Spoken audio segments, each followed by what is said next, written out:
ITBP ने चलाया अंतर्राष्ट्रीय स्कीइंग स्लोप औली में स्वच्छता अभियान।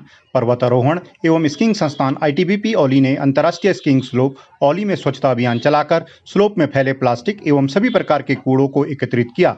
आईटीबीपी के 140 पदाधिकारियों ने बल के प्रधानाचार्य डीआईजी गंभीर सिंह चौहान के नेतृत्व में रविवार को यह सफाई अभियान चलाया। डीआईजी ने कहा कि औली में अब धीरे धीरे पर्यटकों की आवाजाही बढ़ने लगी है, जिसके साथ ही औली स्कीइंग स्लोप में गंदगी भी बढ़ रही है। कहा कि उनके संस्थान के पदाधिकारियों ने स्लोप के दोनों ओर मौजूद प्लास्टिक, कांच एवं अन्य कूड़े को एकत्रित कर नगर पालिका के कूड़े के वाहन के सुपुर्द किया है।